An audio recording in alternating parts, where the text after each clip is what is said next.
Hello all, welcome to Sumi's health and beauty.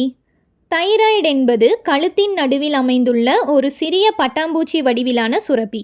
இது ஒரு சிறிய உறுப்பு என்றாலும் கூட நம் உடல் செயல்பாடுகளில் இது முக்கிய பங்கு வகிக்குது. தவறான வாழ்க்கை முறை மற்றும் உணவு பழக்கங்களால் தைராய்டு பிரச்சனை அதிகரிக்குது.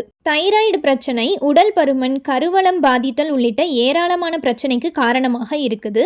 ஆண் பெண் இருவருக்குமே தைராய்டு பிரச்சனை உண்டாகும் என்றாலும் கூட உலக அளவில் பெண்களுக்கு தான் இந்த தைராய்டு பிரச்சனை அதிக அளவில் உண்டாகிறது. 150% பெண்களுக்கு இந்த நோய் தாக்குதல் அறிகுறி இருப்பது நிரூபிக்கப்பட்டிருக்கு. இதற்கு மேற்கத்திய உணவு முறை மற்றும் உடல் உழைப்பு இல்லாமை போன்றவை முக்கிய காரணங்களா அமைந்துள்ளது. தைராய்டு பிரச்சனை வந்தால் எப்போது பார்த்தாலும் தூக்கமாகவே இருக்கும், உடல் அசதியாக இருக்கும், மனசோர்வு ஆகியவையும் உண்டாகும். இதை மருத்துவமனைக்கு சென்று உரிய சிகிச்சை மேற்கொள்வது அவசியம். இருப்பினும் இவற்றை கட்டுப்படுத்த சில உணவு வழிமுறைகளை பின்பற்ற வேண்டும். தைராய்டு இருப்பவர்கள் தினமும் சாப்பிட வேண்டிய உணவுகளை பற்றி இந்த வீடியோவில் பார்க்க போகிறோம். இப்போ தான் நம்ம சேனலை ஃபஸ்ட் டைம் பார்க்குறீங்கன்னா மறக்காமல் சப்ஸ்கிரைப் பண்ணிவிட்டு பக்கத்தில் இருக்கிற பெல் ஐக்கான் கிளிக் பண்ணி அதில் ஆளுங்கிற ஆப்ஷனும் கொடுத்துக்கோங்க. கடல் உணவுகள். கடல் உணவுகள் தைராய்டு நோயால் பாதிக்கப்பட்டவர்களுக்கு சிறந்த உணவாக இருக்கிறது. மீன், நண்டு, இறால் ஆகியவற்றை அடிக்கடி உணவில் சேர்த்து கொள்ளலாம். இதில் செலினியம், ஒமேகா 3 போன்ற சத்துக்கள் நிறைந்துள்ளது. தேங்காய்ப்பூ.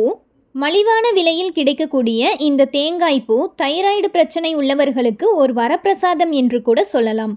தினமும் காலையில் தேங்காய்ப்பூ சாப்பிட்டு வந்தால் தைராய்டு சுரப்பு குறைபாட்டை முற்றிலும் குணமாக்கும். வாழைப்பழம். வாழைப்பழத்தில் விட்டமின் சி, B6, நார்ச்சத்து மற்றும் மேங்கனீஸ் உள்ளது. தைராய்டால் பாதிக்கப்பட்ட நரம்புகளை இவை சீராக்கும். தைராய்டு பிரச்சனை உள்ளவர்களுக்கு வாழைப்பழம் நல்ல தீர்வை தரும். நீரிழிவு நோய் இருப்பவர்கள் இப்பழத்தை தவிர்க்கலாம். காளான். சைவ உணவுகளில் மிக குறைந்த உணவுகளில் மட்டுமே விட்டமின் டி இருக்கிறது. அதேபோல செலினியம் நிறைந்த காய்கறிகளும் மிக குறைவு. ஆனால் செலினியம் மற்றும் விட்டமின் டி குறைபாடு இந்த ரெண்டும் தான் தைராய்டு பிரச்சனைக்கான முதன்மையான காரணம் என்றும் கூட சொல்லலாம். இந்த 2 ஊட்டச்சத்துக்களுமே காளானில் அதிக அளவில் இருக்கிறது. அதனால் தைராய்டு பிரச்சனை உள்ளவர்கள் அடிக்கடி தங்களுடைய உணவில் காளானை சேர்த்து கொள்வது நல்லது. ஆப்பிள். தைராய்டு பிரச்சனை உள்ளவர்களுக்கு ஆப்பிள் பயனுள்ளதாக இருக்கும். தினமும் ஒரு ஆப்பிள் சாப்பிடுவது உடல் எடையை குறைக்க உதவும். இரத்தத்தில் உள்ள சர்க்கரையின் அளவும் கட்டுப்படுத்தப்படும்.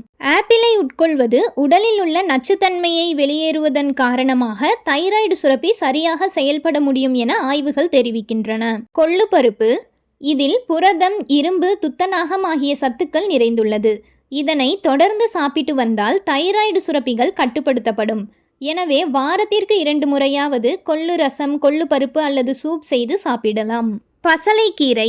கீரை வகைகளிலேயே பசலைக்கீரையில்தான் ஒமேகா 3 கொழுப்பு அமிலங்கள் அதிகமாக இருக்குது. அதே போல் இதில் இரும்பு சத்து, கால்சியம் மற்றும் புரதச்சத்து இன்னும் நிறைய கனிம சத்துக்களையும் கொண்டிருக்கு. இவை அனைத்துமே தைராய்டு சுரப்பியின் செயல்பாட்டை முறையாக தூண்டி ஹைப்பர் தைராய்டு பிரச்சனையை சரி செய்ய உதவி செய்யும். ஈரல். ஈரலில் இறைச்சியில் உள்ளதை விட பல மடங்கு புரதங்கள் இருக்கு.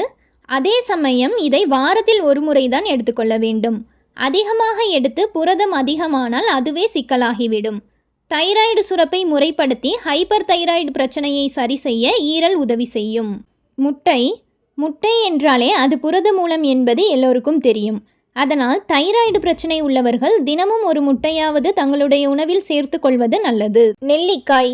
நெல்லிக்காய் இயற்கையாகவே ஆரோக்கியத்திற்கும் தைராய்டு பிரச்சனைக்கும் அருமருந்தாக செயல்படுகிறது. இந்த வீடியோ உங்களுக்கு யூஸ்ஃபுல்லாக இருந்தால் இந்த மாதிரி வீடியோஸ்க்கு நம்ம சேனலை மறக்காமல் சப்ஸ்கிரைப் பண்ணிக்கோங்க. தேங்க்ஸ் ஃபார் வாட்சிங்.